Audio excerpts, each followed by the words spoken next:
We're on the line today with Roy Schestowitz, a very, very long-term, well-known Linux advocate and anti-patent activist. Yes, I'm Robin Miller for Phosphorus. And let's start asking Roy some questions. Like, Roy, we know that you love Microsoft more than life itself. Why is that? Well, I dates back to the days I was myself a Windows user. I think most people were back in the 90s.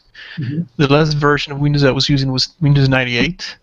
And then came the sort of realization that it wasn't actually the best option you have. However, it was very difficult to avoid it. Yes. I realized obviously there was something going on to suppress the better option from being available on the market and being widespread. Okay.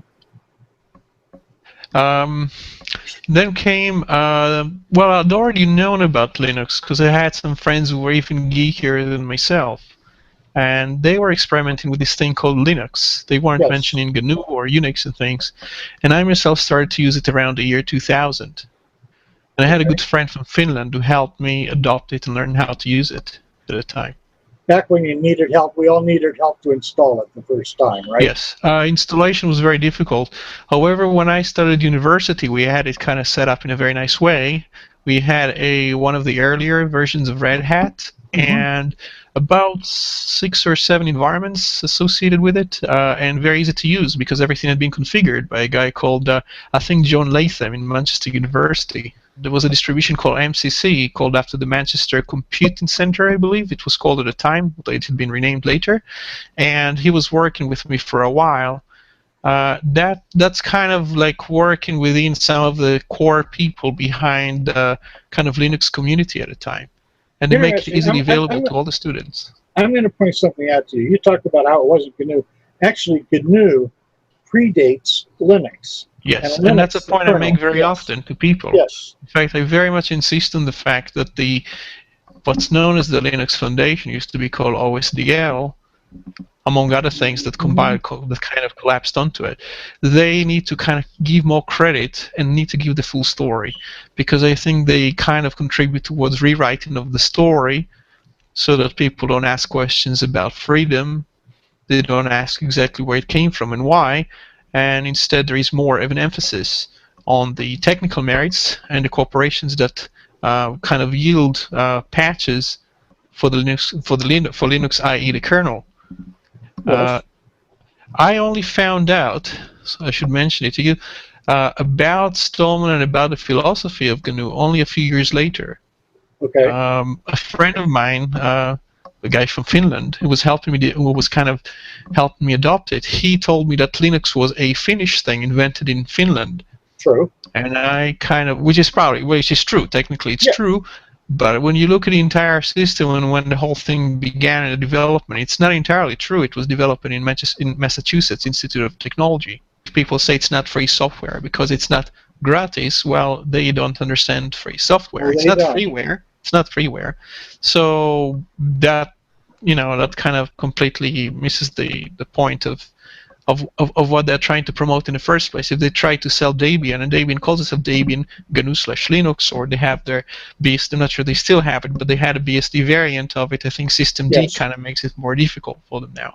But, Debian emphasizes the freedom. In fact, to some degree, also KDE emphasizes the freedom, and GNOME, the G in GNOME is GNU. So all of them, they're not promoting themselves on price. Okay, now you mentioned systemd. Systemd. You don't like systemd, do you? Why would you assume that? I actually take an almost neutral approach. I think that systemd is one of those flame wars that's not necessarily going to yield anything good out of it. I practiced a lot of, I actually did lots of activism against things like OpenXML for Microsoft and Mono, but I don't think that systemd is anywhere as bad as that. It doesn't present a pattern issue. It doesn't really pose any issue where a hostile entity, mostly in this case Red Hat, some assistance from Intel, I don't think they want to destroy Linux, personally. No. And so I think that the whole battle there, it's justified for some reasons, but not for all reasons, and I'm kind of not participating in that. Okay, good. I have no opinion. I just ask. Okay, what is the worst threat right now to Linux and free Well, software in general? you know my opinion.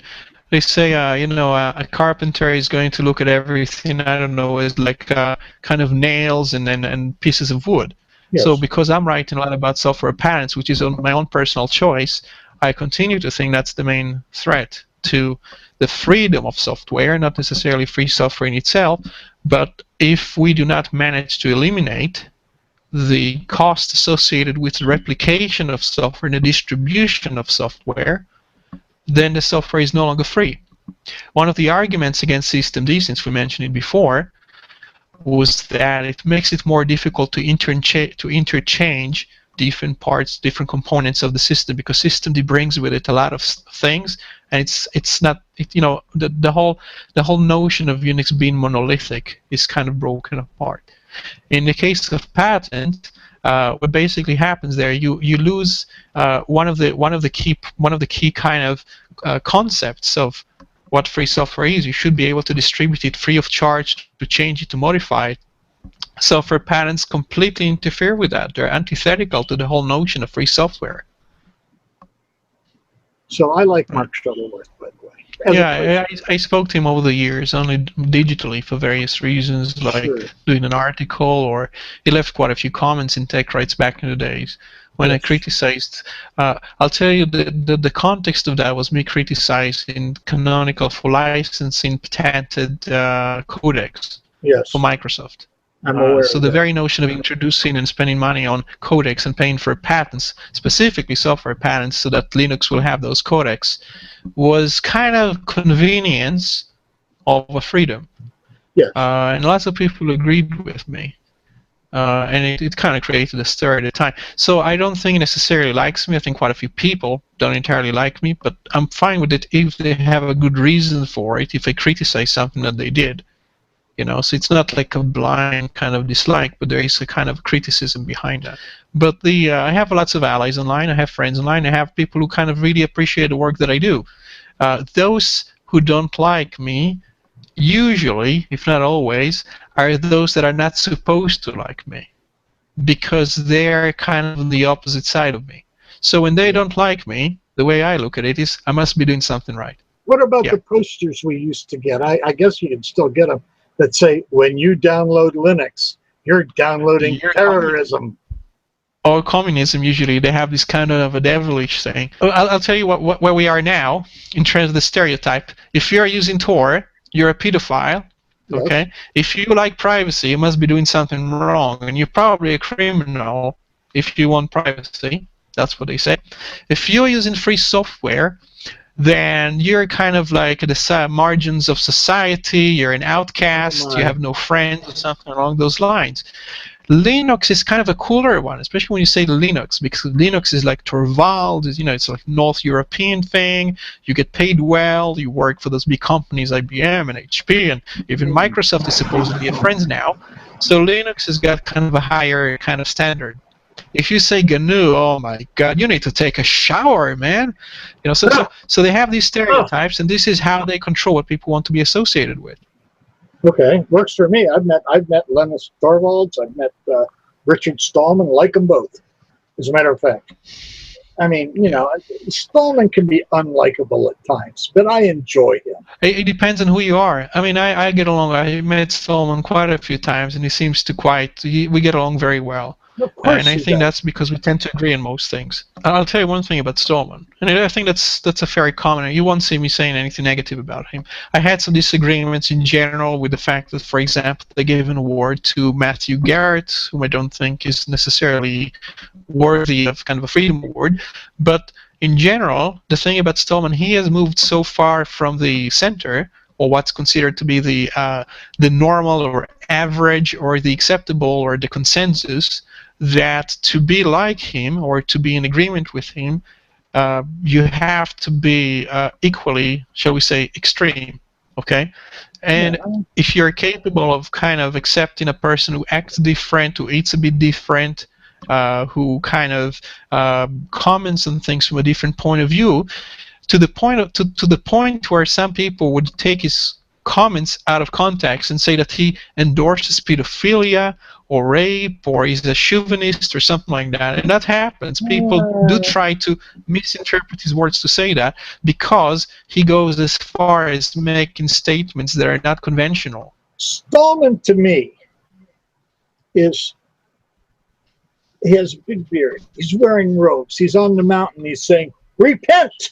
You will do as the Lord wills. He's a prophet.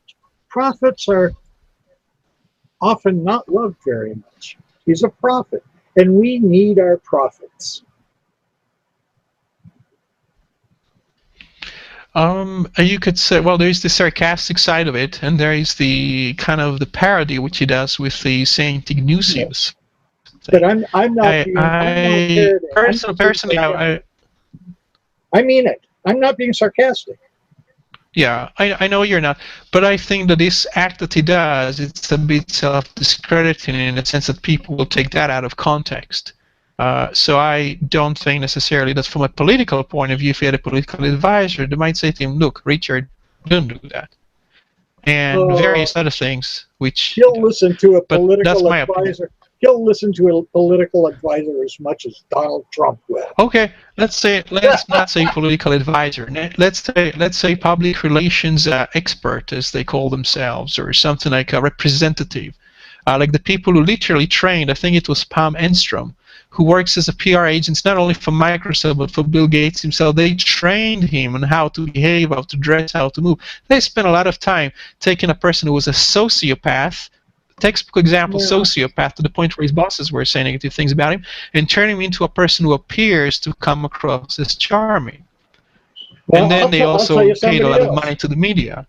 Yeah, I'll tell you somebody else has taken a lot of things. Jim Whitehurst, CEO of Red Hat.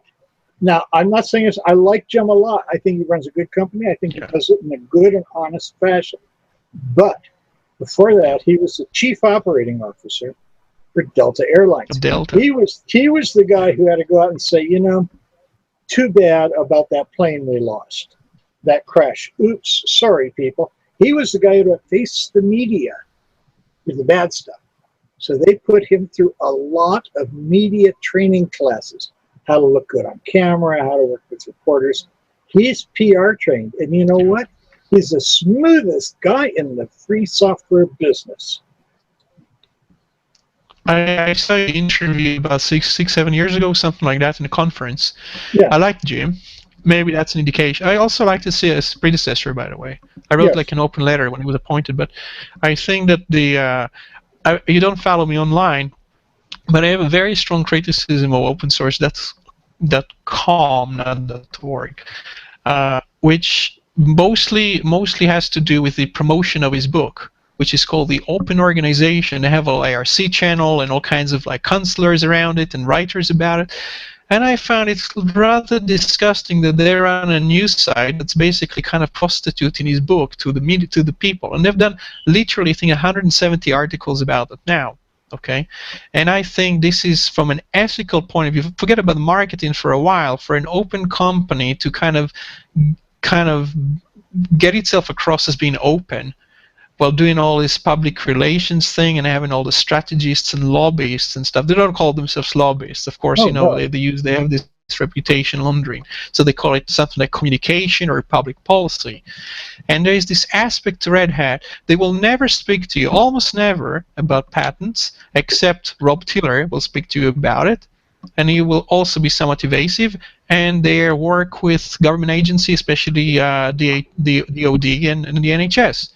Now, I'm not talking about SE Linux here. I'm not talking about some of the technical collaboration, but people from Red Hat told me personally, people who are fairly reputable, that even some of the patches are coming from the NSA itself. Now, I think we need to know about it because these things are being merged into the probably the Linux kernel in that case, using redhat.com addresses.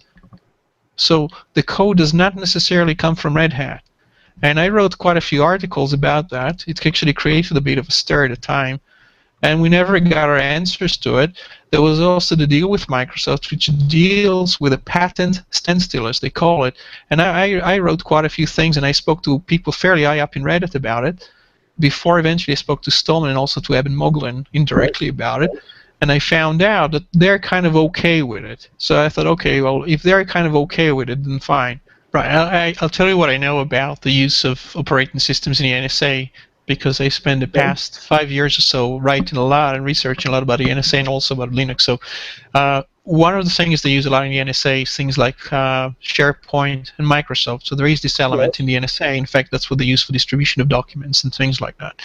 But at the same time, some of the big operations and the devices they have running either Fedora or Red Hat, and they spend a lot of money. I don't know how much exactly the contract with Red Hat is for. I'd imagine it could be tens of millions, if not hundreds of millions, but it's really hard to tell. Maybe it kind of gets combined with the DoD budget. The key X-Keys, is it called X-Keystone, or one of those things that triggers the filter, that does the filtering of the words and tries to act upon triggers, like Linux Journal, for instance, is apparently making you like a terrorist or something. That's based on Red Hat Linux. Okay, so we know that for sure. So quite a few of their operations are based on Linux, and they want to know how to compile it securely enough so it's not getting compromised by, the boogeyman of the day, whether it's China or Russia. And speaking of which, if you've been paying attention to the news, it turns out that the compiler of Microsoft, exactly as I've warned for many years, we cannot really trust what code it will generate out of many programs. It turns out it puts telemetry inside the binaries you create from the code. Really? Yeah, Visual Studio. You can find out about it. So this kind of made me feel extremely vindicated to know that, as I warned, you cannot trust proprietary compilers, and who knows what it's doing. Now we know. At least that's what we know. It could actually get worse. Who knows what else it does, because it's secret code. So it kind of expands by being a developer's tool into putting the telemetry into other programmers, potentially in places like China or Russia.